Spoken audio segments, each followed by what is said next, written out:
was like, if I'm going to make some parent friends who have kids and like, they'll want to schedule with me because they could maybe have sex with me. Like, and that'll make them like more motivated to like make it work. Literally, that was my thinking. Welcome to Normalizing Non-Monogamy, the podcast where we interview incredible people from across the entire spectrum of non-monogamy to hear their fascinating stories. We strive to bring guests on the show who have a healthy approach to non-monogamy. However, it's important to remember that everyone does it a little bit differently, and the views and opinions expressed by our guests do not necessarily reflect our own. Additionally, we produce this show for entertainment purposes only. Please be aware that we aren't doctors or therapists. Consult a medical professional for anything regarding your health that you might learn about on the show. Enjoy! Welcome to episode 98. We're Finn and Emma. I keep waiting for you to interrupt me. Right? No, only 6 away from 100. Can't do math. That was a joke. Yeah, good joke. I know. Today, what do we have? We're live from sunny California. We are. We've been getting swole out here. Oh my gosh. I've been down at Muscle Beach in Venice. No, you haven't. You can't tell? You're just full of lies. Who are we talking to today? Well, Libby Sinback, friend of the show, and as of yesterday, fellow podcaster. Yes, Libby is a relationship coach and educator, and she started her own podcast as of yesterday, and her podcast is called Making Polyamory Work. But we met her back in June, long before she was a podcaster, at Atlanta Poly Weekend, and got to know her a little bit, and she's kick-ass. She's got tons of awesome stuff. She goes through her whole story today. All the stuff she's learned, maybe not all of it, but I'd say a lot of it. And if I was allowed to name the episodes, I would call this the Mama-sode. I don't think you're allowed to do that. I know, but I just want to say that she's way, way more than just a mom. She shares so much awesome shit in this episode, but she has some really interesting and unique tips for dealing with, not dealing with, but navigating non-monogamy as a parent. So definitely going to want to listen. And again, it's not just about parenting, but there is some pretty cool tips. Awesome. Yes. I think I've said it enough. I think you have. We're going to move on to a couple of announcements. All right, I'll shut up. First off, we have our next Patreon Q&A for December scheduled. We're going to change it up this time and do it on a Sunday. Sunday! It'll be December 15th at 9 p.m. Eastern and 9 p.m. Pacific. You just crack yourself up, don't you? Yeah. So go check out our Patreon page for more information on the video Q&As. We're excited. We had a lot of people on the last one. It was almost 500,000. About 15, which was really exciting. And we hope to have even more on the next one. Yes. What else? Nothing else major other than we just wanted to remind people that if they want to save $10 on stdcheck.com, they can do so. It's an awesome website for getting tested for STDs, believe it or not. And you go online, you make a quick profile, you go into any one of the hundreds, maybe even thousands of Quest or LabCorp locations across the country. You're in and out in a jiffy, and you get your results in about 1 to 2 days. We've had some people giving us awesome feedback on it that we've talked to. And so if you are one of those people who have used the service, maybe you leave us a quick voicemail and tell us about your experience so we can help spread the word. Yes. How do they do that, Emma? Tell them all about it. Go to our website, normalizingnonmonogamy.com. Go to the Contact Us page, and there is a little link or a button that says leave us a voicemail. That's all you got to do.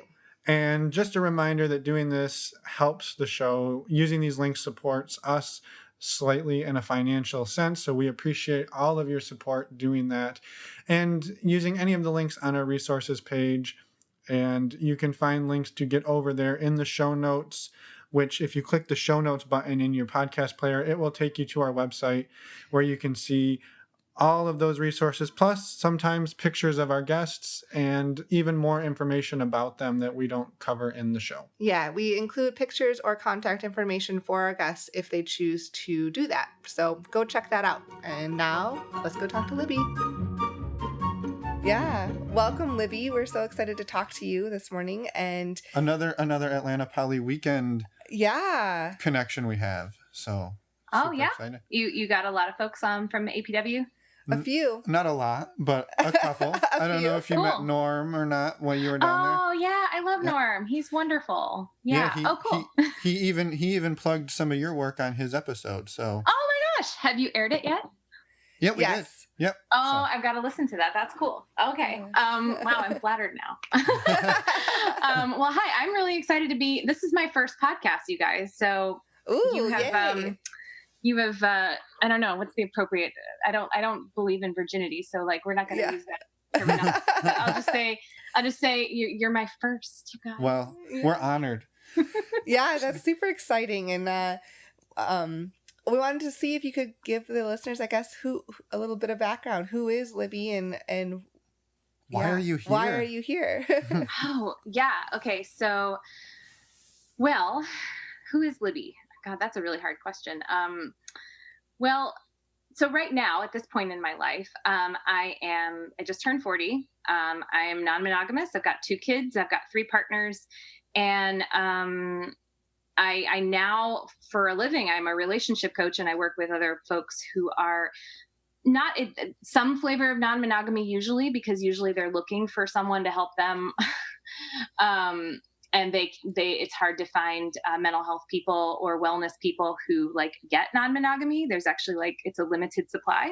Mm-hmm. And I kind of come at it from a particular perspective, which I'm not going to go deeply into at this exact moment, but like I come into it with my own perspective, right? You know, with my own life experience and what I kind of see in the polyamory landscape. And so that's like what's alive for me right now, I guess.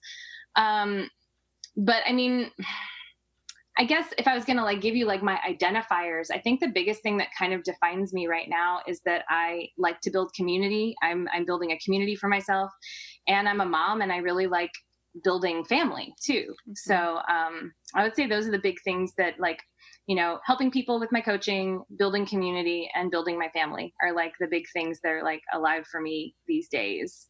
Awesome. I don't know. Is that a good answer to your question? No, that's perfect. And I think one thing that we'll definitely want to come back to is how you're building that community. And maybe we can circle back to that in a little bit, because I think that's something that a lot of people in this space, especially when they first get into it, they're maybe alone or feeling alone. And they're like, so true. How do we build up around us? And so we'd love to get some tips and tricks on that from you. But maybe, do you mind telling us, like, how did you wind up getting into non-monogamy or at the start? Well, it's so funny because I don't think I ever really believed in monogamy. I mean, I guess I did when I was like a young teenager, but there was just a certain point where, and I can't remember exactly how old I was, but there was a certain point where I encountered the concept of non-monogamy and the concept of polyamory.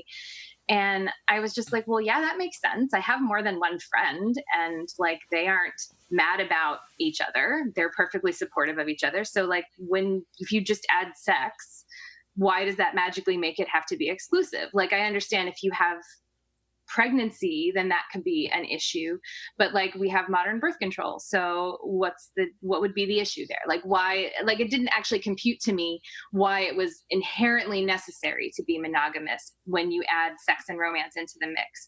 Like, I understood that we were culturally programmed that way, but like, my parents got divorced when I was 10. And so I had already kind of like long ago let go of the happily ever after sort of myth. Like, I didn't believe in that. Mm-hmm. So, you know, it just seemed very natural to me.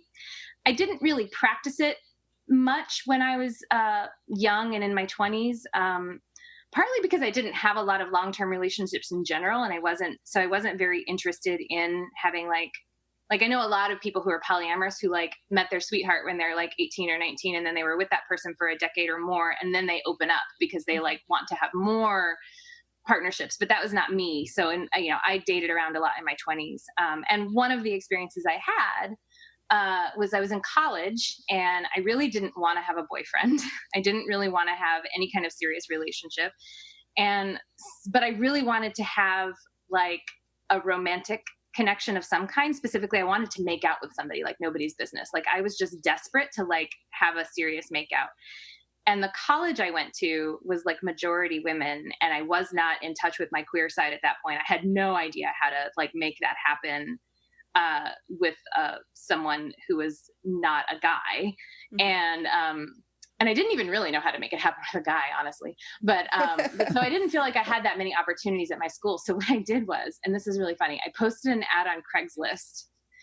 And I said, I want to make out with you, random stranger. Send me an email, like telling me why I should make out with you. Send me a picture. We'll meet if I like you and I decide I want to meet up with you, we'll meet in a public place and we'll make out for 20 minutes or whatever. And then we'll say goodbye. And that'll be the end. And I mean, of course I got like a million responses to this. I was going to say, yeah. And keep in mind, I was like in my early 20s when I did this. And so I got a ton of responses. I answered like 3 of them.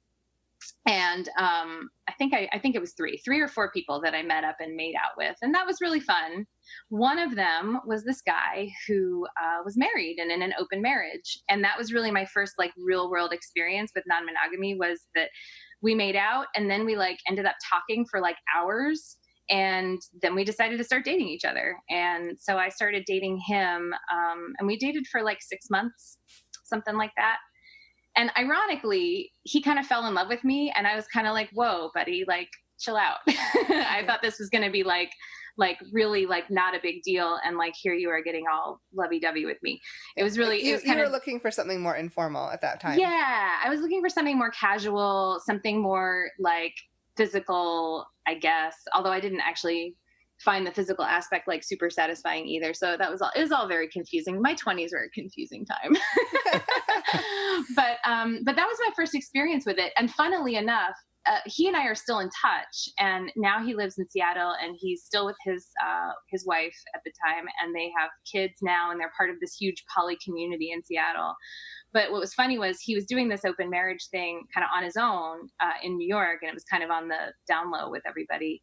And he did not expect to fall in love with anybody. And he tells me now that I was his first like on-ramp to like polyamory, because he was like, oh, I caught feels here, and that was fine. And it was great for him. And like, even though we ultimately broke up, he kind of like doubled down on polyamory. And I went forward into my 20s and just kind of floated around and, dated around. And eventually, like, I had some relationship experiences that clued me into the fact that monogamy probably wasn't going to work for me. And the first one was that I had this boyfriend, the one that I was serious with right before I met my current like nesting partner, co-parent husband. And he and I had a big difference of opinion. I was part of like I hung out with like the burner crowd and stuff like that. And one of the things that burners like to do is like go skinny dipping. I mean, they like to be naked a lot in general, I think a lot of them. But like, so I had a friend who had a hot tub on his roof deck, and like he would invite people over to a hot tub, and it was clothing optional. And I was like, well, why would I wear clothes? It's cool. We're all friends here, and I trust everybody, and it's fine. My boyfriend at the time was horrified, though. He was like, how dare you be naked in front of other men? Like, that's not okay. And I was just like, whoa, like, really? And it opened up this whole conversation of like what he thought fidelity was and what he thought monogamy was and what he thought commitment was. And I was just like, that is so far from what I feel and think. And then I had this other conversation with a friend of mine who was also pondering whether she wanted to be monogamous. And she was saying that she couldn't imagine like partnering up with somebody and never having a first kiss again. And when she said that to me, I was like, oh yeah, that's a good point. and I was like, geez, I mean, first kisses are actually pretty awkward, and uncomfortable, but there's also something sort of thrilling and wonderful about it too. Yeah. And yeah, so I was like, you're right. I don't want to be monogamous. I probably don't want to be monogamous. And yet then I was like, well, how do I meet somebody who's going to want to do that with me. Yeah. Because obviously the relationship you were in at the moment, that wasn't going to fly. No. We broke up shortly after that whole hot tubbing discussion happened. Although he was sort of like, oh my gosh, he was like, oh, I was going to marry you. I was going to commit to you. I can't believe that you would let this get in the way of like you finding this really good guy who's willing to be with you. And I was just like, whoa. At least he was humble. Yeah. Right? Like, I mean, like, so and that it was your, I guess that he was saying that you were willing to be with him. Like, he was, no, it's like he was doing me this big favor. Right. He was willing to be with you. Like, yeah, exactly. Like, you're not going to find anyone else in this world because, yeah. Well, catching a man is really hard, you know? Right. And getting a man to settle down is really hard. And, like, you should be lucky if you find somebody who's willing to sacrifice all the other women that they could be with to be with you. And I was just like, no, I don't actually want that anyway. Whoa. Pump the brakes here. Let's back up a little bit. Yeah. And I mean, he's a really good guy. I don't want to denigrate this guy because he's a really good guy. We just had different values and we had different ideas about what it meant to be in a relationship. And when that became very clear to me, I like really, I thought about it. It wasn't like I was like, the minute he complained about me skinny dipping, I was like, oh, you're kicked to the curb. I thought about it. And then I realized that it's a value that actually informs a lot of other values about like bodily autonomy, my own ownership of myself and my choices, trusting me to be nude around other people that are sexually attracted to me, the whole notion of how jealousy works. Like it was this cascade of realizations about what was important to me that made me say, I can't be with somebody who doesn't agree with me on these things. So, right. Yeah. So we broke up and then I met my now husband. And when we met, we both had really close friends who were non-monogamous. My two best friends, both of them, one lives in Boston and one lives in DC, and they're both polyamorous, like really, really polyamorous. And they both kind of came to it in their own ways and in their own, it's not like they're friends with each other too, but they didn't inform each other's decisions to do it. They both kind of came in it on their own life journeys, but it was sort of like that was already kind of part of my life, was that was kind of an okay way to be. And then my husband, his roommate at the time was also polyamorous and still is. And so that was kind of like, it's funny. I go back and I look, we met on OkCupid, and I go back and I look at our early OkCupid messages, I think even before we actually met, and we talked about non-monogamy. And we debated with each other, like whether it was actually a thing that could work and how it would work and whether it was a good idea. And we were both like, we don't really know, maybe. But so then, so he was not monogamous, or he said he was poly.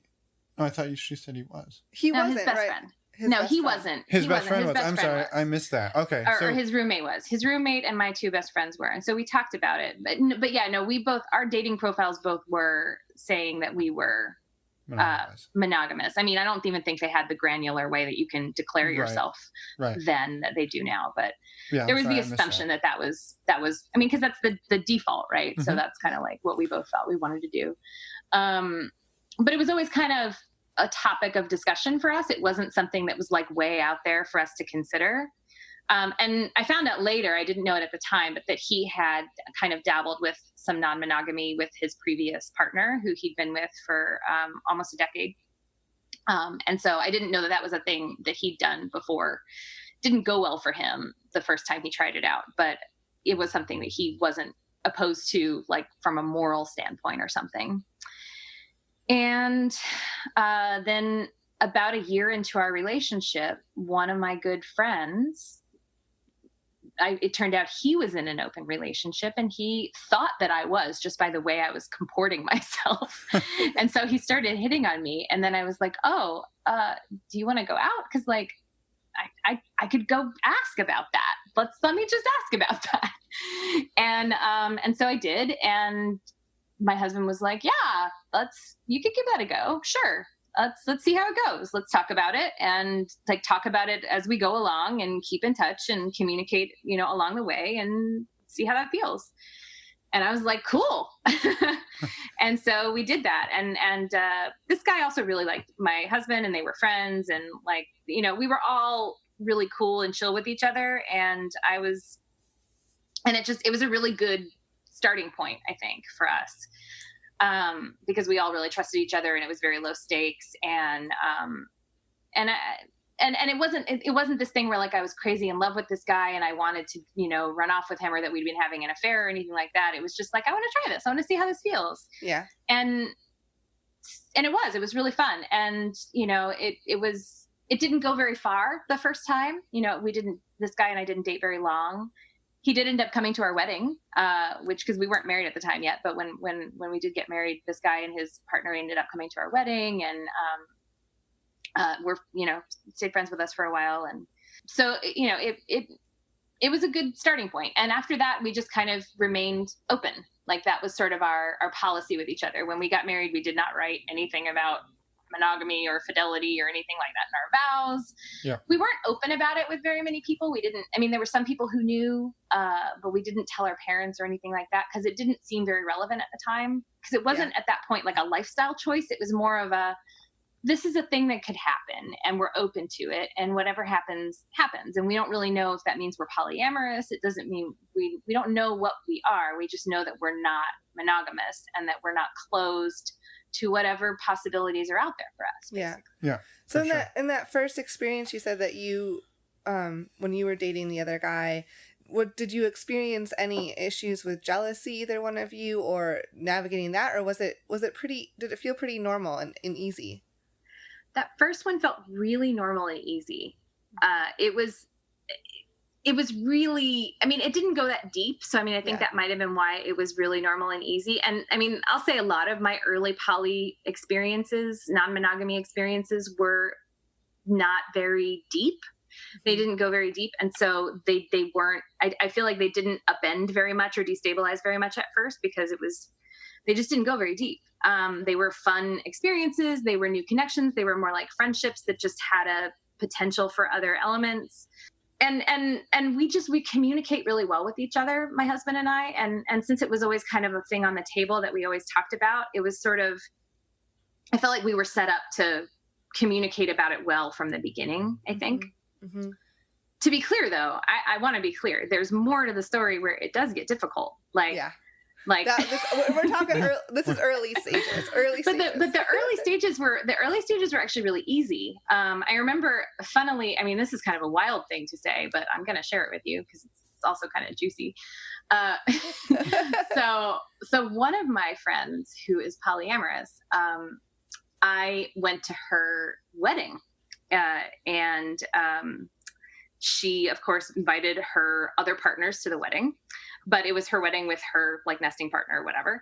And so her other partners were at the wedding, but they were all sort of just there to cheer her on. And one of them I was attracted to, and was away from home. And my husband couldn't be with me at this wedding because there was a lot of work going on for him. He was very, very busy with work. So I was there by myself. And then there was this guy there who I'd met before that was, again, a partner of one of my closest friends. And we'd had a connection before, and we totally hooked up at my best friend's wedding. I hooked up with one of her boyfriends at her wedding. That is a juicy detail. But again, that was no big deal.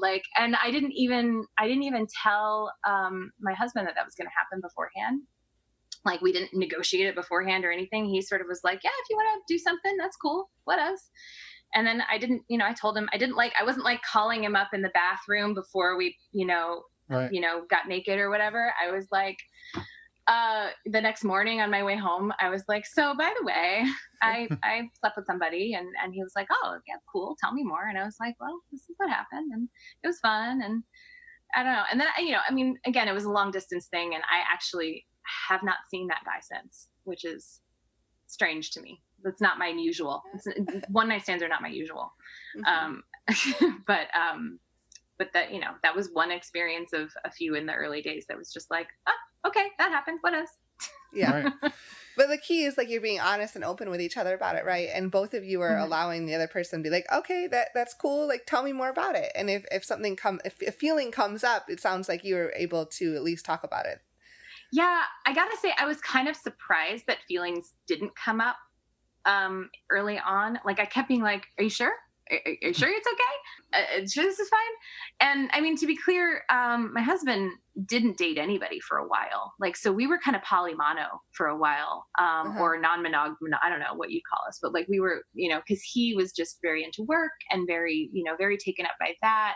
And then when we had our kids, like work plus kids, that was like just it took I think a lot of his energy just to like do those things. Yeah, of course. And I mean, honestly, when I had my kid, like for the first year of having a kid, I was also kind of right. just a mom, and that was it, and kind of lost myself for about a year, honestly.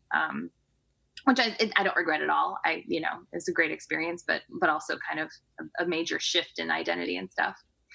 Yeah. How did you shift back then? Because I think that's another thing that people, I say a lot in the swinging world too, is they're like, well, I'm a mom, and it's really hard to shut off the mom and go back to being sexy and dating or any of those things.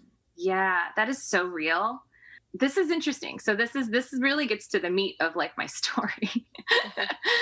And it's funny. So I mean, my husband and I, like, we never really our sex life, I mean, in terms of like being sexy with each other post kids, I mean, that wasn't actually hard to do. I mean, I learned how to shut that part of me off and or the mommy part of me off and be, a partner and a romantic partner to him. That was actually surprisingly not that hard. But I had kind of still like lost my identity in a sense. And I think I got very subsumed by being a mom. And what I found was that was very isolating. Mm-hmm. I was really isolated.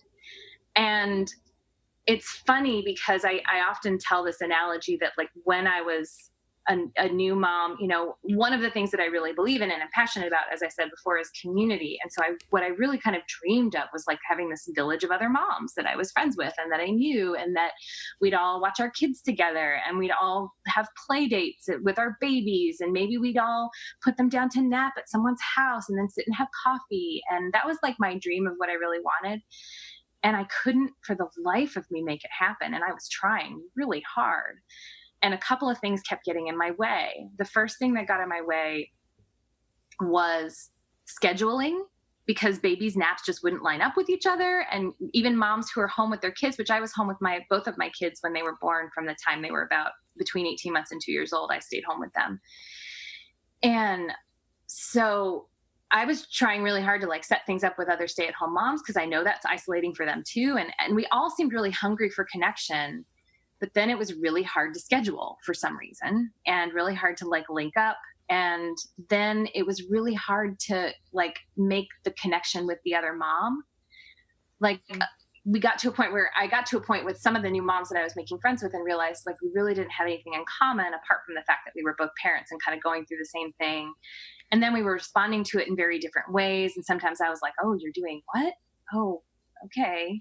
And I mean, not in a judgment kind of way, but just in a kind of like, it seems like what I'm doing and what you're doing are so wildly different. And I don't know if we can really connect on this. It was you're really, almost like forcing the friendship, right? Yeah. And I mean, again, because I'm non-monogamous and because like there's a lot of things that kind of just go with that attitude. Like there's a certain amount of autonomy. There's a certain amount of egalitarianism in my relationship. Like I remember going to this one mom meetup and talking about how my husband was like really great about putting my baby down for naps and putting him to bed. And I felt like we were really equal in that. Like I felt like if I had to go away for a week for some reason and he was just on his own as a parent, I felt like he could handle it and I wouldn't have to like leave him a long instruction list or anything like that. And there is sort of this trope of like the incompetent dad, right? Like that the mom is in charge of everything and handles everything and knows everything, and the dad is just sort of like the third kid sometimes almost. Mm-hmm. And I just didn't have that experience with my husband, but so many women did like talk about that and like talk about how they didn't feel like they could leave their kids, like their babies, alone with their partner for any amount of time. And I just felt sad for them. And then I felt like I couldn't talk about my relationship because then it sounded like I was bragging. and so it just, again, I just sort of felt isolated. And I mean, yeah, woe is me. I have an amazing partner who, who I couldn't brag about. But I did feel isolated. And so this is going to sound funny, but like ultimately somewhere in my brain, I was like, oh yeah, I can date. Like that's a thing I could do to meet people. Yeah. And so literally what I did is I went on OkCupid. I sorted for people who are hyper local to me. I live in Silver Spring, Maryland. And I sorted for people who are also in Silver Spring, Maryland, who are also polyamorous, who are also married, who also had kids. Okay. So yeah, you were narrowing it down very far. Yeah. I was like, if I'm going to make some parent friends who have kids and like, they'll want to schedule with me because they could maybe have sex with me. Like, and that'll make them like more motivated to like make it work. Literally, that was my thinking. Well, and you were also trying to find people who are like-minded. Like by doing that, you were finding like-minded people. That was my thinking too, is that I would find people who kind of got some basic things that where I was coming from that other people would just be like, you do what? Mm-hmm. Right. So, so that's what I did. And it actually really worked. I was going to say, was it successful? Yes, it was successful. So the first couple of dates I went on dates with some guys. Cause again, I still at that time wasn't in touch with my queer side. I knew it was there, but I didn't know what to do with it. So it was just, I didn't do anything with it. So I reached out to some guys and went on some dates and didn't actually hit it off with the guys all that well for various reasons. We didn't connect romantically, sexually, but I ended up meeting their wives. And we like hit it off very quickly and became like besties for a little while. Like we became really close friends, and they were moms, and one of them actually had a kid the same age as my kid, and we spent a lot of time together. She was working part-time, so she was off like 3 days a week with her kid, and so we just get our kids together and hang out. And it was interesting because this group of people that I started making friends with, they gradually kind of grew into like a little chosen family village, whatever you want to call it. One of my friends decided, she was like, oh my God, there are more poly parents right around the corner from me. I must meet all of them. I'm going to find all of them, and we're going to all have barbecues together, and that's what's going to happen. And she was very on the ball about it, and I was very supportive. And so we just kind of collaborated on that and made it happen, where we got together and started making this little village of poly parents in like Silver Spring area. And it was very successful. We were doing the things that I like dreamed about. We were having play dates together with our kids, and then having dinner afterwards, and meeting up for all kinds of group family activities. And then everybody kind of started dating each other, and then I kind of didn't.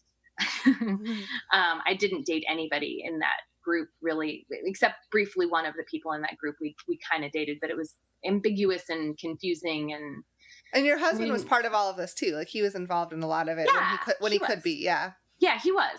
And he actually like had a quasi romantic relationship with somebody as well in that group. He just really, for him, he was like this, he didn't seem to have the energy for doing as much socializing and as much dating type stuff as I was. I think he wasn't feeling the same kind of isolation I was feeling. I think because it sounds like he had a job, and he had that date just almost a distraction, but environment, right? He had that socialization at work. Yeah. Well, and he really loves his job, and he's really good at it. And I think it's a really fulfilling thing for him. Mm-hmm. So I think he's happy to put a lot of his energy into it. Although that's actually changed a lot, and he's actually become a lot more engaged with the poly community, and a lot more engaged. And he's got a very serious partner now, and a lot has changed. But at that time, he was, he was coming with me to barbecues and hanging out at play dates and making friends with folks. I think he held himself a little bit apart just because of energy, Yeah. Well, and he, like, I think where Emma was going, like, he wasn't necessarily as starved for the community and the connection, right? Because he was getting that at work versus you were home with toddlers or babies all day, right? Mm-hmm. Exactly. And I love my kids very, very much. But when they're very, very small, it's not a stimulating conversation. It's, oh, you've got a poopy diaper again. Okay. Right. Exactly. It's, yeah. It makes a lot of sense. Mm-hmm. Yeah. So that's kind of how that started. And so really it's funny. I wasn't dating anybody ultimately. Like I was like, well, I'll date people and then maybe I'll make community. And then I dated some people and made community and still wasn't dating anybody. Like I actually, and during this time I actually got pregnant with my second kid. And so I was actually, it was really funny. I at a lot of polyamory, like meetup group things that I would go to or organize, I was like the cool pregnant lady. Like I was the cool poly pregnant lady that somehow nobody was asking out. Like nobody was asking me out or trying to go on dates with me. But maybe that was because I was pregnant and people were sort of like, I don't know what to do with you. Yeah. Maybe they're giving you space or, trying to be respectful too. I don't know. But I didn't date for, I think like the first year or maybe a little bit more when I was really connecting deeply to this polyamorous community. I was just, and this was the sort of the next phase after your early stages, right? Like after, so there wasn't, I want to make sure we didn't skip anything else. No. So again, I was just looking for friends. I was looking for community. Yeah. And I was open to relationships too, but it wasn't like that wasn't what I deeply needed. Although there was a certain point where I was part of this community where everybody was doing that. And then I was like, okay, I want to be doing that too. Right. So how did you move forward then? Eventually somebody expressed an interest in me and I was interested in them back and we went on some dates and started dating. Mm-hmm. And that happened with two people almost simultaneously. One of those people I'm still with, and one of those people I'm not. But we're still really good friends like that. We're all on good terms, I would say. And the person that I started dating, that's my partner. They're the person that sort of like brought out my queer side in a beautiful way. They were really, we met at a party and they were really interested in me and they just wanted to hang out with me and we were hanging out and they were like, I know, they didn't know what was there, but they knew something was there. And I was like, well, this is cool. And then we just, started getting really close and then that turned romantic and sexual and it became really wonderful. And like I said, the interesting part of that story is that we've been dating now almost 4 years. We met over 4 years ago, and now they're dating my husband. So, but they're like basically a part of the family at this point. They're really important to our lives, and I use they because they are non-binary. They use they them pronouns. And when I met them, they were actually not non-binary. They were going by she, her, and were identifying as a woman, and then transitioned during our relationship. So, right. That's very cool. Super, it's exciting, like that you've both kind of found the same person, and it's all kind of come together. And those kind of things are complicated, right? How many people have you talked to who are in like a triad kind of thing? Enough to know that it's not an easy thing to juggle. Right. Yeah. And it's not a thing we sought out in any kind of way. We definitely didn't we were very, obviously for a while, my husband was monogamous, like was not dating anybody. So it was, he may have been like philosophically non-monogamous, but in practice was monogamous. So I guess maybe I shouldn't say he was monogamous because I think you're polyamorous if you believe in dating more than one person and that's who you are and what you want to be. Even if you're only dating one person, you're still polyamorous. The same way like you're bisexual even if you're only dating one gender. Yeah. I think that's true. But functionally, he was monogamous for a long time. Did that cause any issues? Like I guess you call it a little bit of an imbalance. Like, was there any issues around that? Because I could see how it could go both ways. Yeah. You mean with him being not dating and me dating? Mm-hmm. No, I don't think so. I think if there was any imbalance, the imbalance would have been, I'm doing this cool thing and I want you to do it so that we can talk more about it, so you understand more about what it's like. Right. I think that was the thing, is I kind of wanted him to be maybe on the same journey as me, but that wasn't, but I mean, that was only like sort of a minor want. It wasn't like something that I deeply desired. Because he really is his own person, and I love the person that he is. And part of what makes our relationship work well are the ways in which we're different and the ways in which we kind of complement each other. Mm-hmm. And so, I wanted him to want what he wanted, Mm-hmm. And when he eventually wanted to be with the partner that we're both with, I was like, that's amazing. That's wonderful. And it evolved very slowly. I mean, he's only been dating them for about 2 years. So that's 2 years when then they were, metamors basically. Mm-hmm. Right. Yeah, I guess. And you said though that it can be a little complicated doing the triad thing. Can you maybe speak to that a little, whatever you're comfortable? Oh yeah. I mean, the reality is, no triangle with 3 autonomous different human beings is going to be like an equilateral triangle, Right. Yep. Right. Every relationship is going to have its own frequency, its own like ways of connecting, points of connection. And I mean, that's a beautiful thing about it. I think that also can make it a tricky thing in terms of finding balance, finding time, making sure everybody feels cherished and appreciated for who they are and what they are. Here's a funny story of a moment that I had some serious jealousy. It's really funny. So, my husband at one point got this desire to start wearing like jewelry, and he expressed an interest in like getting an ear cuff for like just a little cuff on his ear.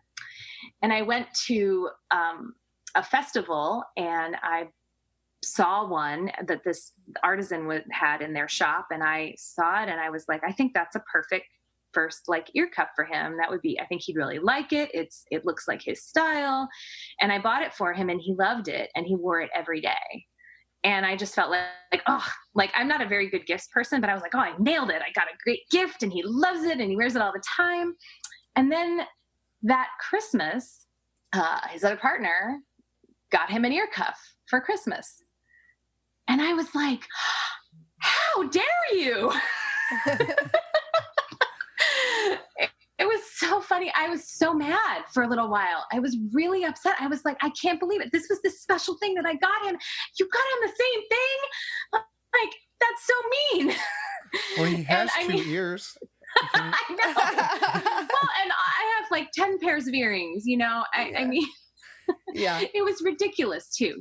It was ridiculous. And, but I had that feeling, and I experienced it, and I, didn't ignore it. I was like, yep, I'm definitely mad about that. And I'm definitely jealous. And it was also a really cool ear cuff, to be clear. And, it was different than mine, but it was cool. It wasn't cooler than mine, but it was cool in a different way. And I was like, oh man, if I'd seen that one, I might've bought that one. And, so it was, but I had my feelings about it. And then I talked to, people about it. And I just said, this is a thing that happened to me. I just want to let you know, I'm working through it. It's going to be fine.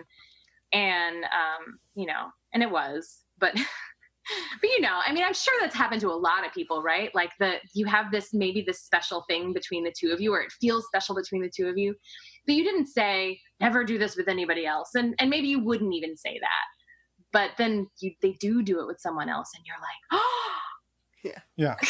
Well, I think the crazy thing here is, if somebody was listening to this who wasn't non-monogamous, they would be saying, yeah, the thing that I have that's special with you is that we have sex together. Yeah, that's true. And for you, like, that's no big deal. Yeah. But it was a piece of jewelry, or, it could be anything. It could be a t-shirt. It could be just about anything. And it's going to see your favorite band together. Yeah. Yeah. Exactly. Yeah. Exactly. Mm-hmm. And it's not, I think the hard part to convey to people is that doesn't mean that you value the sex that you're having less than the ear cuff. It's It's just a different, I don't know how you describe it. No, I mean, it's different. That's all. I mean, I think you have to, it's normal to have jealousy feelings over anything, I think is the key there. Yeah. Including sex, even if you're polyamorous, Right. even if you're non-monogamous, you can still have jealousy feelings over sex, 100%. Especially like specific acts that you do together that maybe feel special, or an act that you're willing to do with one partner but not the other partner. Yeah. So many things like that can come up, and absolutely have for me, for sure. So I mean, I think that's a really like compassionate and beautiful point, though, in terms of like understanding how like monogamous people can feel about something that feels very special and sacred to them with this one other person. And that really, I mean, I have no judgment about people who choose to be monogamous, right? Like I think that, you know, it didn't make sense to me, but I see why it makes sense to lots of people. All right. Exactly. I mean, that's what we always tell people too, is that, you know, this podcast is never to try to convince you that you must be non-monogamous. You just, I think it's that it is an option. That's the key, right? And you have the choice. Yeah. And I don't think anybody should be shamed for wanting the things that they want. And I mean, there's also a very big difference between wanting something and acting on it sometimes too. Like you can want something, and I think like you don't need to shame anybody for it, but then maybe that's not the choice you want to make. Or maybe it is the choice you want to make, you know, and you have to weigh sort of the pros and cons of whatever you're doing. Right. Like I think there are people who might want to be non-monogamous, but choose not to be. There might be people who want to be, monogamous, but choose not to be for their partner or whatever, you know, and there's a lot of people who do that I think honestly, there are a lot of people who probably could go either way, you know, who could be, I could be happy polyamorous, or I could be happy, you know, monogamous, and that would be fine to me. Right. And interestingly for me, I think I actually kind of fit into that category by the like sex definition of it, you know, like in terms of like if I needed, like I don't specifically need to have a lot of sexual partners or a lot of romantic relationships. What I do need is a lot of emotional intimacy with a lot of people. And I think, and I also need a lot of autonomy in my relationships and ownership of myself, and things that I think kind of people who are monogamous don't necessarily unpack when they are kind of following the default cultural scripts. And even people who are exploring polyamory for the first time, if they haven't unpacked those things, you know, you can run into a lot of stuff, like a lot of just like unspoken expectations, or how, you know, relationships work that can kind of come into things, and that can definitely gum up the works of trying to be polyamorous. But like, so for me, it's like more the, I don't know, ethos of how a lot of people operate in their relationships when they're non-monogamous that is really important to me, more than the specific partnerships and what they look like. Yeah. Right. For sure. No, I think that makes a lot of sense. So I have a potentially difficult question to answer. Okay. So you've talked about like you want a lot of autonomy in your relationships, and you give that same autonomy back to your partners. How do you give somebody autonomy without making them feel like you don't care about them, right? So I think it can sometimes be seen as like you're taking the step back and saying, do what you want to do. And I think, you know, in a lot of like, not necessarily cultures, but like a lot of people could see that as like, well, they don't care enough to want that extra piece. And I guess balancing that, and how do you maybe, what are ways that you show that you care without being like a helicopter partner? Yeah. I mean, that's really interesting. It's interesting that you say helicopter partner, because I think like you could say the same thing about parenting, right? Like how do you show that you care without hovering over your kid and not making sure that they fall down and like picking them back up right away, or covering them in bubble wrap, or trying to control their every move? And I guess my parenting answer and my relationship partner answer would be the same answer, which is that one of the ways that I show that I care is by giving the people that I love my trust and the freedom to make their own choices, and to celebrate that with them and cherish them for who they actually are and what they actually want to be, and who they actually want to be with, and what they want to do.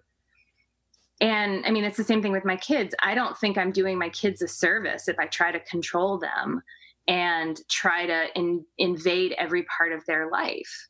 They're human beings just like I am, even though they're right now they're like just about 4 and 6 years old. They're human beings with their own ideas and their own desires. And if I obviously tell them what to do a lot as their parent, but like that's mostly for like safeties and limits and boundaries. But in terms of like who they want to be, what they like, what they want to do, how they want to play, whether they want to make a risky mistake, as long as I don't think it's going to kill them, right. I will usually like give them a lot of space. Like an example would be I'm on the playground with my kid and he wants to climb on the outside of a tube slide, which looks very scary to me. It's like he's climbing on the outside of this big slide and it looks like he could really fall down and hurt himself. And I'm going to let him do that because I trust him to know his own body, to take reasonable risks. And if he falls down and hurts himself, I'll be there and I'll support him and I'll help him and I'll take care of him and, rush him to the emergency room if that's what's needed. But like, so far he hasn't fallen down and he's fine. And I think if you don't trust your partners to be who they are and make their own choices and make their own mistakes, then you're not really treating them as full people, Mm-hmm. And so I feel like that's how I show my love, is by saying, I cherish you as your full person. And I mean, obviously I also show up for my people, when they need me, I'm there. When I'm very affectionate.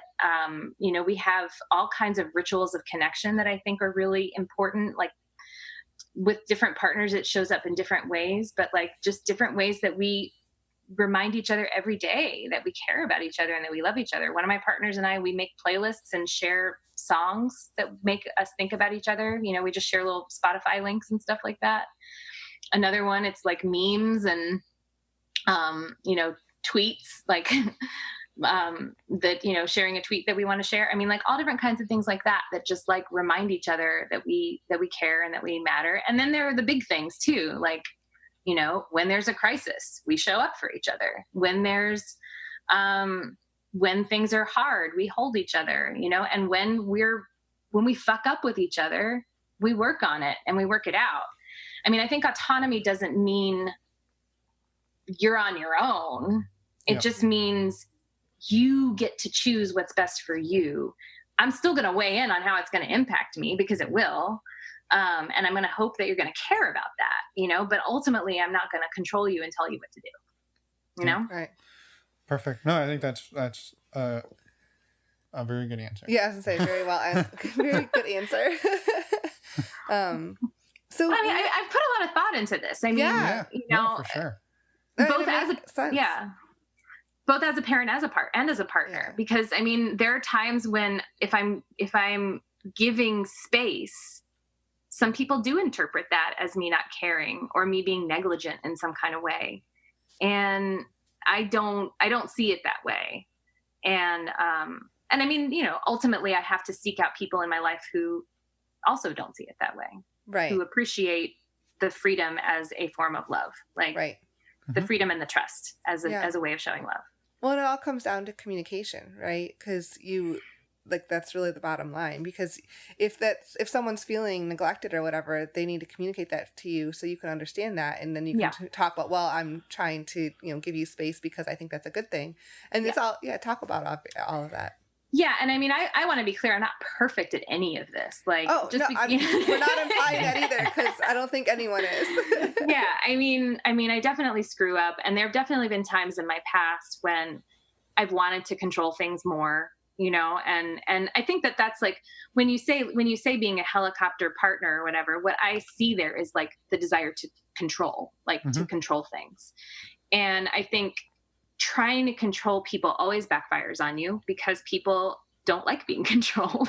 Mm-hmm. Especially I think probably Americans, because we're like, we don't like authority, and, we're very individualistic people, for better or for worse. And, so I just don't think control works out very well.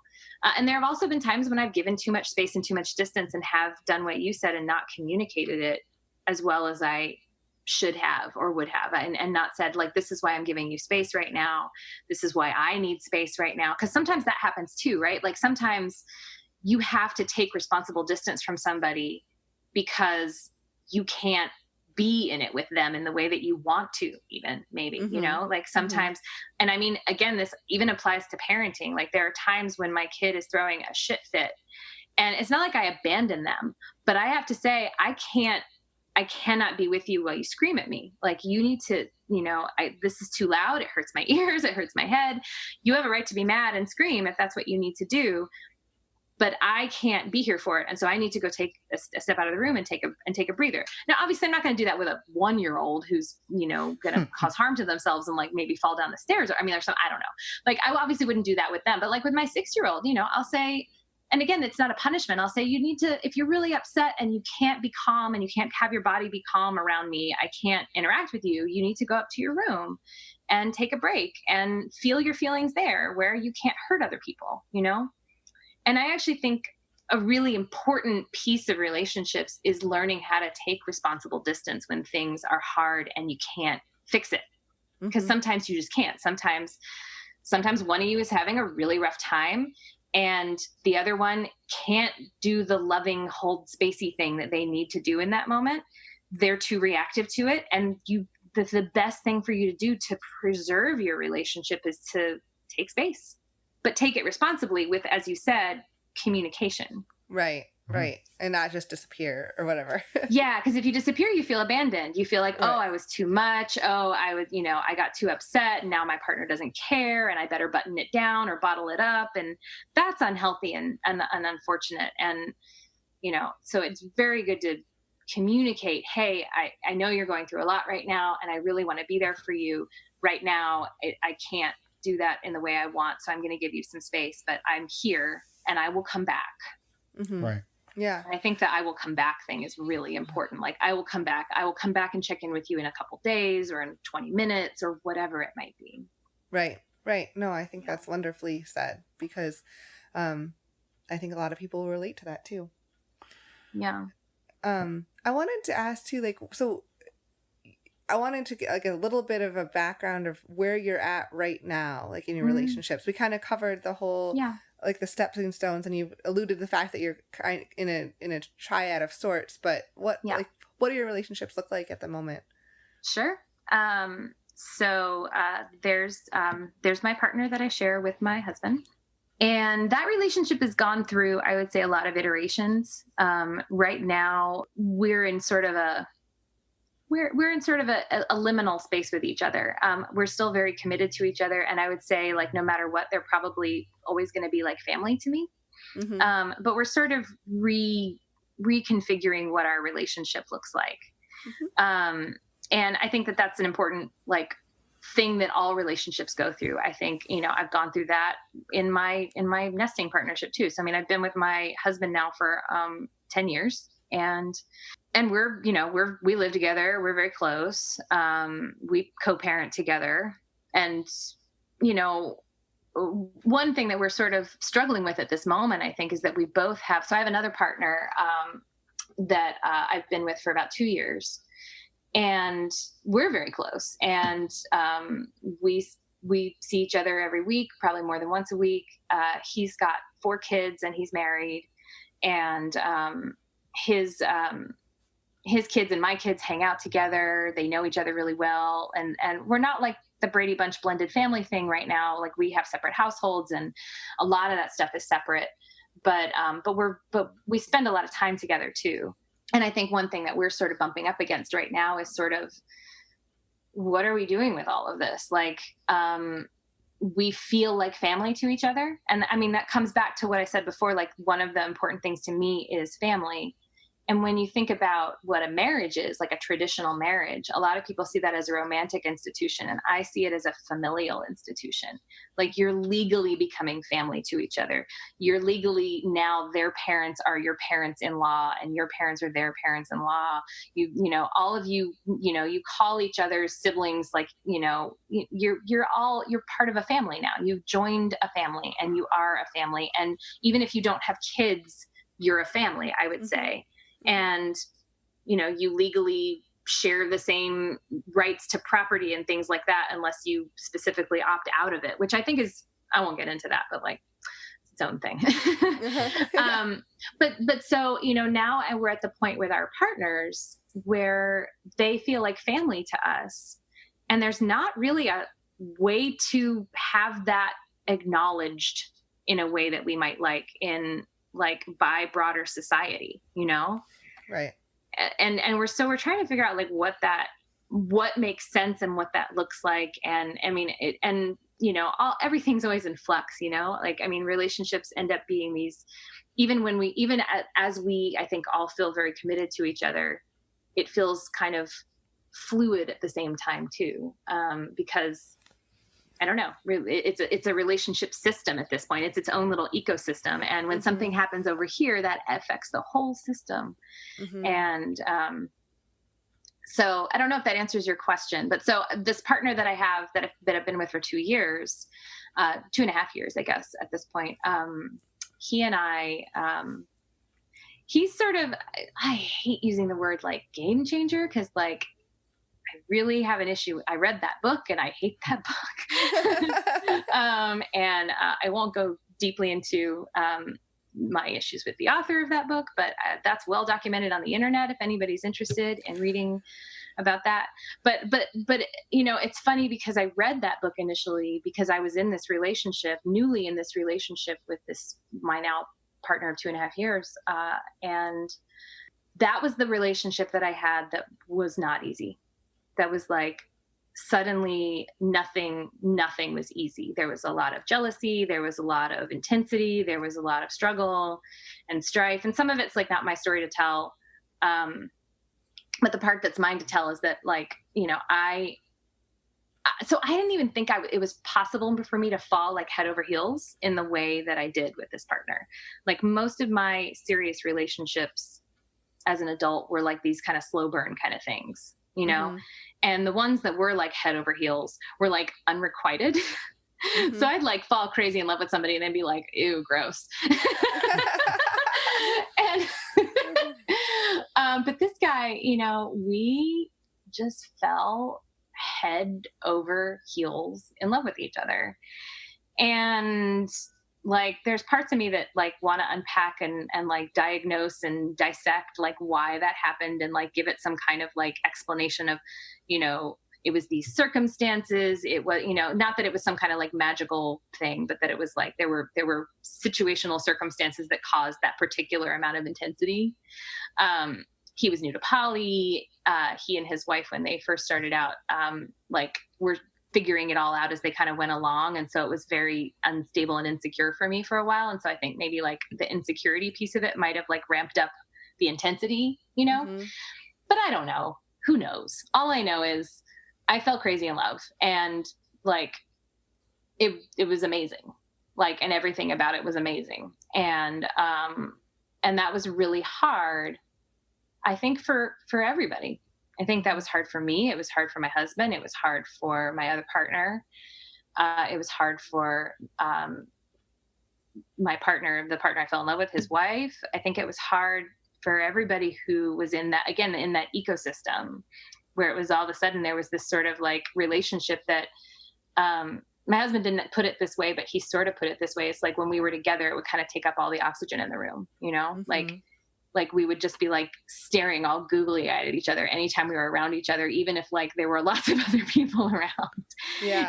And so that, and that's the thing that it's a story that I really want to tell in more depth than I probably have time to in this podcast. And I've been wanting to write about it. I've been wanting to, I don't know, like write about it in a blog post or a series of blog posts, because what happened was when that happened to me, I went looking everywhere for a story that looked like that was like, I was in this, primary-ish, like, we weren't structuring our relationship in a hierarchical way, and we don't, but like prescriptively, we were hierarchical in the sense that I lived with this person who I co-parented with and shared a house with and shared property with and slept in a bed with most nights. And then I met this person who like rocked me to my core in a way that you're only supposed to do with the person that you married and pledged to spend your life with. Right. And so then I felt this thing for someone else, like this really radically like oh my God, I want to be with you every second of every day feeling with someone else. And it's not that my other partner that my husband's dating, it's not that I didn't love them, but I didn't feel that kind of thing for them. And it was more what I was comfortable with, which was this slow burn and this deep commitment and this deep cherishing love and this, it was deep and rich, but it wasn't wild and intense and on fire, Yeah. Yeah. And I was looking everywhere for someone to tell me what to do. I was like, what do I do when this happens? And nobody would tell me what to do. And some people were like, well, just enjoy the ride. And I was like, no, you don't understand. This ride is fucking scary and it's hurting people I love and I don't know what to do. Yeah. Right. At any point, did you consider trying to break it off because you were hurting people that you loved? Yeah, I did break up with him for about 6 weeks. And it wasn't because of our relationship hurting other people. It was because, it felt so out of control to me. And also because it was out of control on my end, it was very out of control on the end of him and his wife's situation. And it was creating a lot of instability for them that then I was kind of along for the ride with. And so the instability in me and the instability in them just was making me sick. I was actually literally not sleeping. I wasn't eating well. I was sick. And I was like, I can't keep doing this. I have other commitments that I have to show up for. And I can't, I have to have some stability here and I can't find any way that I can have it. So we have to end this. And so I did. And we broke up and I did a really good job breaking up with him, I want to say. Proud of that one. Well, the funny story around that is that a year prior, I had noticed that people were really bad at breaking up. And so I decided to gather a lot of material on how to break up well. And I made a breakup workshop, which I still teach. And so I was like, well, this is very convenient. I want to break up with somebody. And now I have all this really great material on how to do it. And he still says to me to this day that I did a really good job breaking up with him. But obviously it wasn't good enough because we did get back together. But what we did was we were very strategic about how we got back together. And when we got back together, we did a lot of talking about what our relationship would look like before we actually agreed to be back together. And we wrote some agreements and we set some very clear and strong boundaries with each other. Cause I was like, I can't do this if I don't have some stability and some safety. And you can't do this if I don't know where I'm supposed to be and where I'm not supposed to be, so we got a lot worked out and it made our relationship possible was creating we have written agreements that we made that they've evolved a lot since then, but in order to get back together, we have a lengthy Google document that we made together to figure it out. Right. But I just couldn't, ultimately we just couldn't not be together was what it was. We could not be together. Yeah. Right. It was breaking both of our hearts too much to not be together. Yeah. So, and here we are still together. Right. Wow. That actually got to me to think about that. Well, and it sounds like you said it's evolved. It sounds like you found a pretty good place to be. You're still searching and figuring it out currently, but it sounds like you've worked past a lot of that hard stuff, especially in the beginning. Yeah, no, we're in a very stable relationship now, I would say. And it's a really beautiful relationship that I love a lot and that I think nourishes both of us and nourishes the people around us. It's still, I'll be honest. And I'm saying this because I really want to not be hiding this it was really hard on my marriage. It was really hard on my marriage. And I hope my in-laws never listen to this. But it caused a lot of jealousy. It caused a lot of pain. A lot of things kind of came to the surface in my marriage that my husband and I had to deal with and talk about and work through that we were shocked by that we had to do because we were we've been doing this a while now. We know what we're doing. Everything's fine. And then all of a sudden it was really like all of the things that I'd read about that happened to people, like happened to us, like not all of them, but like a lot of things that, you know, a lot of the kinds of conversations that I thought we were kind of maybe past or would never need to have, we ended up having to have. And I don't think it ever took us to the brink or anything like that, but it definitely required us to really look our marriage very like directly in the face and see what we were doing and see the stories we were telling ourselves and asking if they were really true. And I would also say, though, that it was the best thing that could have happened. It was really hard, but I would say that on the other end of it, like our marriage is better because of it too. Like, even though there's still hard conversations we have, like,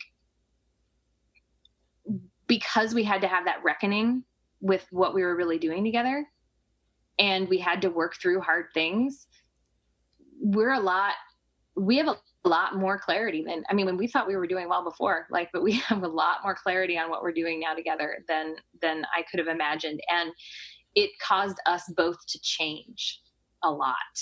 Like, my husband changed a lot. He's a lot more open and connected. Our marriage is a lot more open and connected than it was.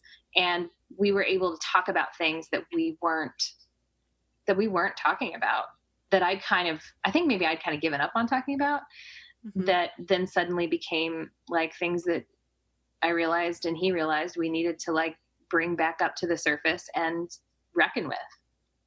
Yeah. So, and I mean, I think that honestly, and this is where this is where kind of my work comes into play. I think one of the reasons why I'm passionate about my work as a coach is I've been through that and I've seen so many people go through this. Right. And a lot of relationships don't survive going through that, right. I think.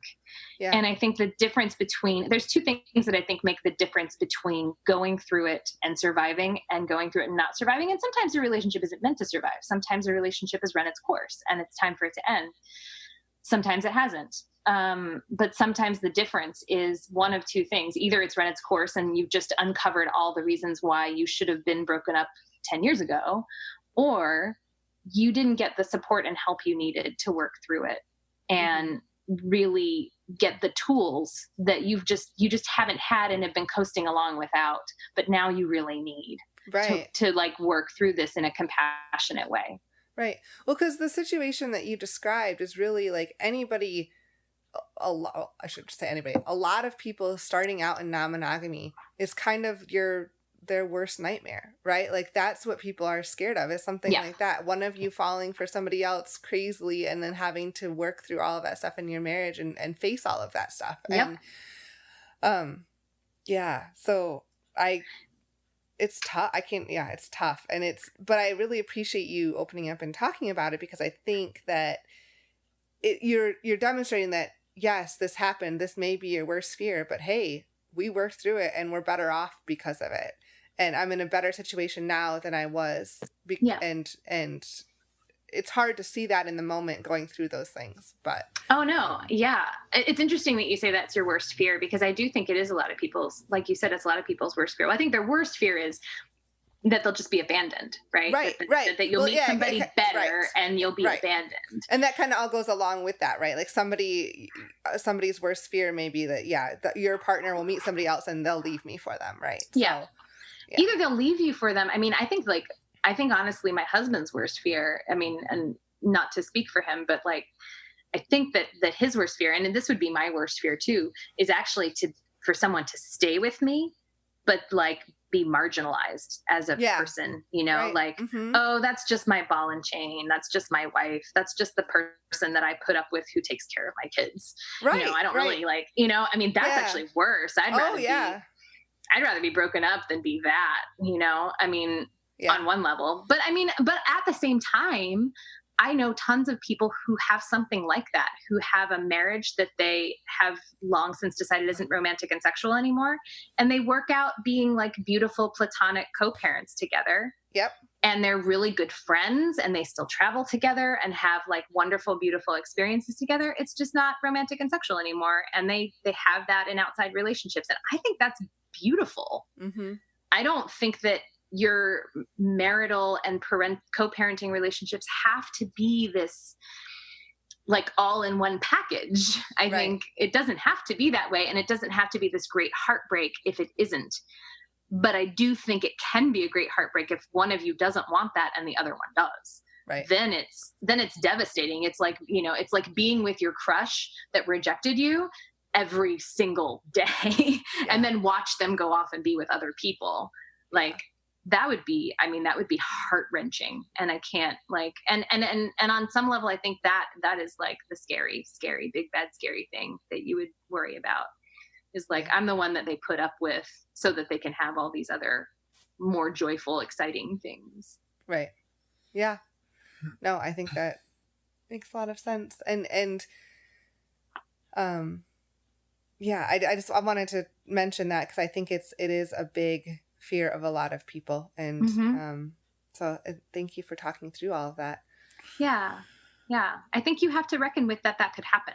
Right. Is the reality. Right. And exactly. Like, you have to reckon with that could happen. And you should maybe even consider having conversations about what you would do if that would happen instead of just hoping that it doesn't. Right. Yep. Right. So yeah. For sure.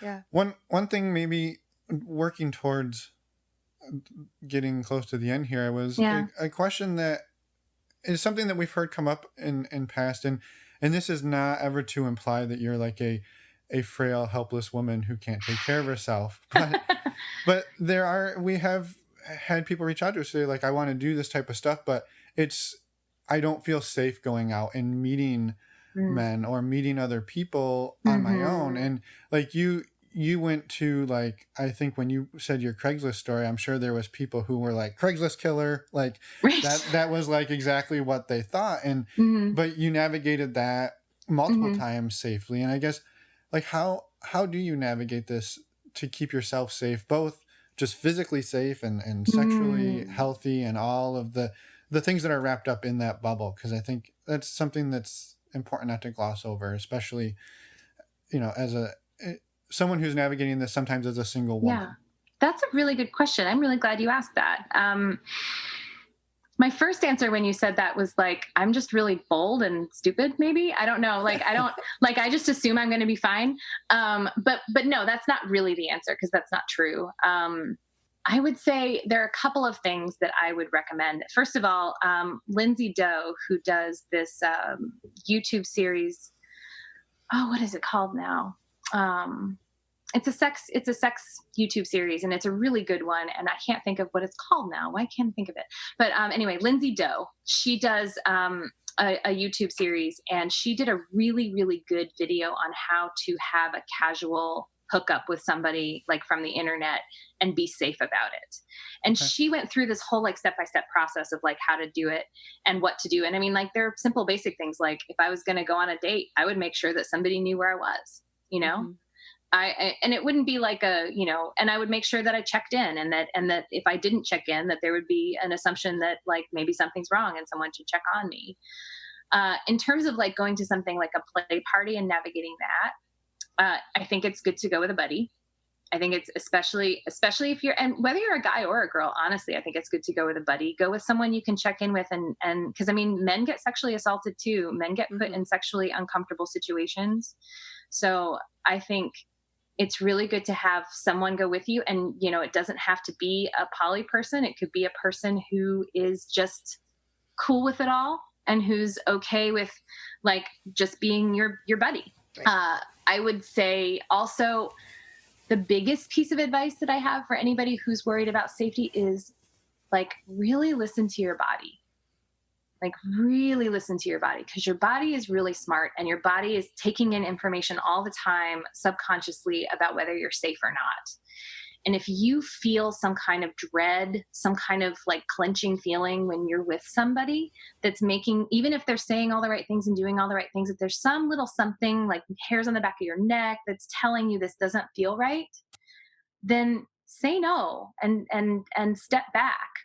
That'll usually give you a lot of information if you do that, if you step back and create some space. If they don't respond well. I mean, I remember one time there was this person that I was making out with, and this was back in my 20s before I was like poly, and this was a very normal like normie kind of dude, but like we were making out, and I was just like, I don't want to continue. This doesn't feel right to me. And he reacted so strongly, and so like he just shut down and punished me and like made me feel bad for stopping things and saying no. And I was like, oh, all right. I have a lot more clarity about this situation. Yeah. Right. I'm very glad I said no. I'm very glad. I'm like, you're making me more glad that I said no. Well, actually in my 20s, I felt terrible about it. And I felt like I shouldn't have said it. And I felt like shamed and all the stuff. But like the 40-year-old me would have been like, oh, wow, you're off my list. Like, I'm done with you. And I would say, you know, to people who, when you back off, when you set limits, when you set boundaries, if people respond badly to that, that's a huge red flag. And that's a good way you can kind of test things with people, is creating some kind of boundary and then seeing how they respond to it. Like, I remember later on when I was older, I was like making out with somebody, and I said, so for this time together, this session together, I don't want anything. I don't want my underwear to come off. Like, that's a hard rule for me. And the guy like seemed to do everything he could possibly do to try to get me to get my underwear off. And I didn't. And he didn't violate my consent. He was just trying to get me to drop my boundary. And I was like, oh, wow, no, that's not sexy. Like, right. What would have been really sexy would be for you to be like, you know, that's really cool that you have this boundary, you know? Yeah. And so I would say like setting a boundary can be a really good test for whether somebody is a safe person who's going to respect you. Because if they're going to respect a basic boundary, like, I don't know, like, you know, like, I don't want to take my underwear off. Then when you're getting into like harder stuff or kinkier stuff or those kinds of things, you know, or if then you know, if they're going to respect those boundaries too, or if they're going to push you and try to, you know, so those are probably my best tips for being safe. Yeah. And even if it's not a real boundary, right? Like, even if you were totally fine doing that, like, set it just to see what is a test, right? Like you said, it's sort of a litmus test of can they respect boundaries? Right. And I mean, obviously with a one night stand, it's a little bit trickier if there's something in particular you really want to get out of that encounter. But even then, it can still be a useful test to say, for the next 5 minutes, I don't want to do this thing. Or, you know, and another thing that somebody has told me before in terms of keeping other people safe is asking a new potential partner or someone you want to interact with and say, how do you like to say no? Mm-hmm. Like, how do you like to communicate that to me? Do you communicate it non-verbally? Do you have a hard time with it? Are you very comfortable saying no? Do you get physically withdrawn? You know, like checking in on that kind of stuff and seeing like how somebody will communicate that to you. And I mean, obviously with STIs and stuff like that, I mean, at this point, like, I just have the conversation and it's like not like without batting an eyelash. And I really like read Mahalko's Safer Sex Elevator speech, or the Stars. That's another good one. Yep. Because it's just like, it's real basic. Like, here's what's going on with me. Tell me what's going on with you. And again, if the person can't tell you what's going on with them without, you know, stuttering or getting embarrassed or uncomfortable or whatever, and you kind of, or they kind of hedge or whatever, then like, that's, again, it's sort of a flag that they haven't dealt with what it means to talk about sexual health. And it doesn't mean you can't be with them, but it does mean that like you might want to take extra precaution with them. Yep. You might want to be extra careful, and you might want to educate them. You know, they might be someone you need to educate with before you take any risky or do any risky activities with them. Yeah, right. It's not that they're doing it maliciously. They just may not know. Right. Exactly. They may never have been exposed to that. And so but it's all part of having that conversation. Right. Exactly. Yeah. So it just gives you information. Right. And yeah. Awesome.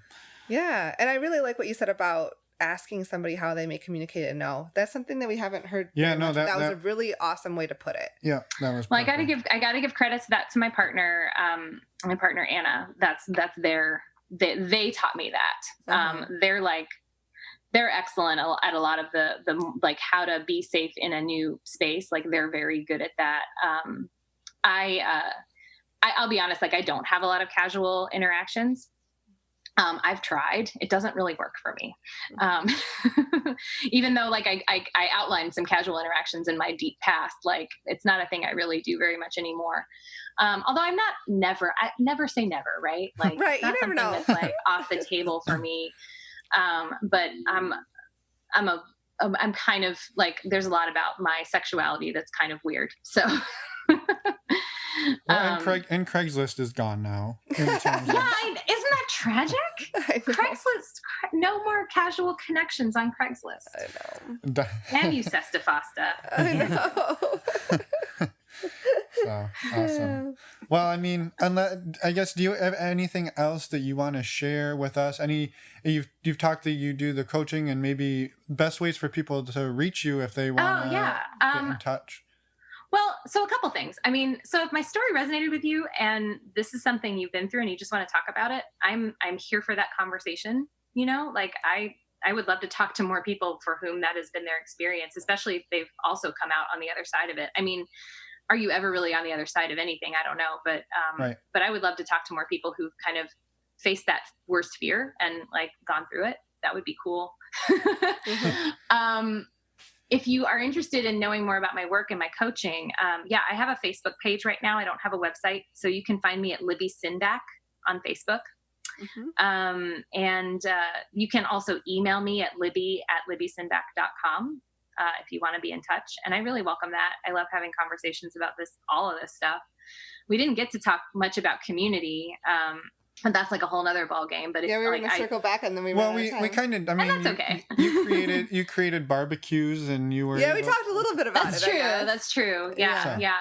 But if you're a person who is an organizer in your local community, or you want to be an organizer in your local community, I would also welcome like a conversation about that, because I have a lot of thoughts about that too. I've been involved with the community here in DC for a while now, and it's been an up and down kind of road for me there. Like being a person who just naturally organizes, and what that means, and like being what it means to be a leader and kind of in a leadership kind of role has been an interesting journey.